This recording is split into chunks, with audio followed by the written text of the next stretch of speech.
साईनाथ। ओम साईनाथ।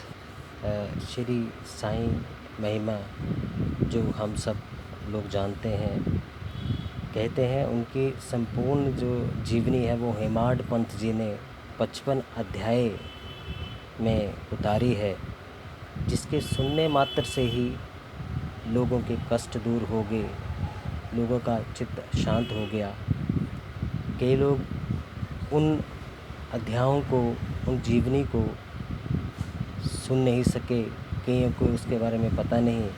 इसलिए एक छोटी सी एक पहल जिसमें हम 55 अध्यायों को शुरू करते हैं। सबसे पहले पहला अध्याय जो है उसमें हेमाड पंत जी ने सबसे पहले इसी का वर्णन किया है कि जब भी हम कोई काम शुरू करें तो सबसे पहले गणेश जी, उसके बाद सरस्वती जी, उसके बाद त्रिदेवों, कुल देवता, माता पिता, ऋषि मुनियों की वंदना से करना चाहिए।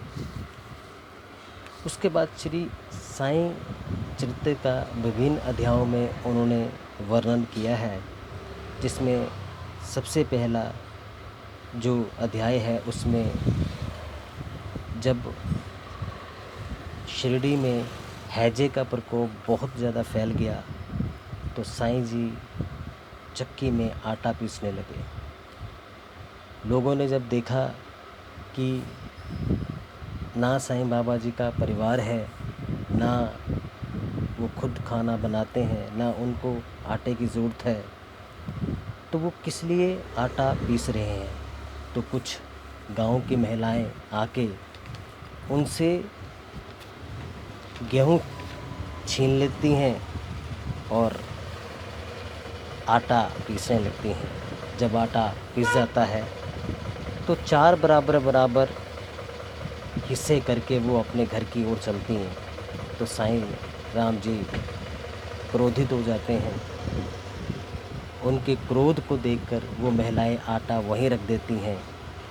तो साईं जी कहते हैं कि इस आटे को गांव के चारों ओर बिखेर दो।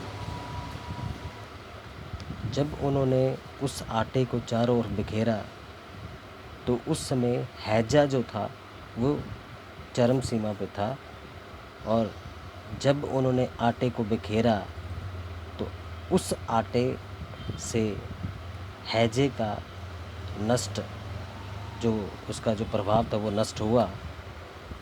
सो देखो, एक आटे से हैजे का प्रकोप नष्ट होना ही उनकी शक्तियों को दर्शाता है, और वो किस तरह से ज्ञानी थे इसका पता लगता है जब ये बताया गया कि चक्की से ही क्यों, आटा पीस के ही क्यों हैजे को नष्ट किया गया।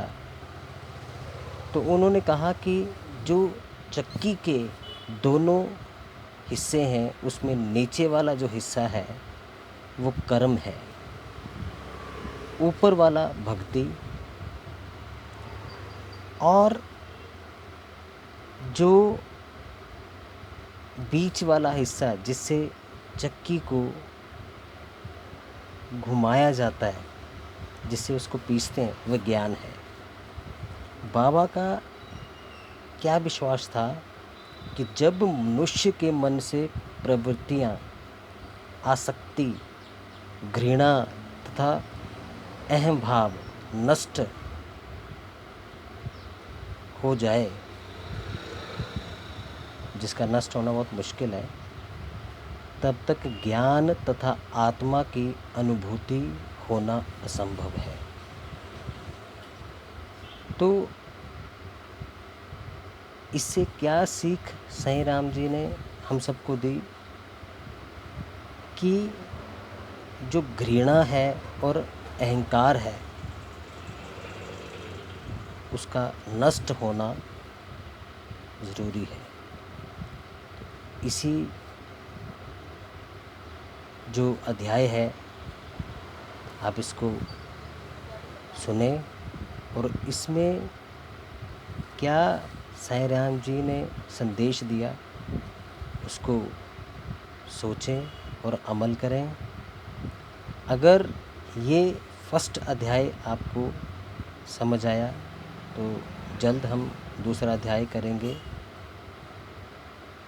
आप सबसे रिक्वेस्ट है, प्रार्थना है कि साईं राम जी के हर एक अध्याय को अगर ध्यान से आप सुने और अमल करें तो मेरे हिसाब से एक व्यक्ति अपने दुखों से और ये जो मोह माया जो माया है जिसको जैसे साईं राम जी ने कहा कि मन से प्रवृत्तियाँ, मन कई कुछ बोलता है तो वो शांत हो जाएगा।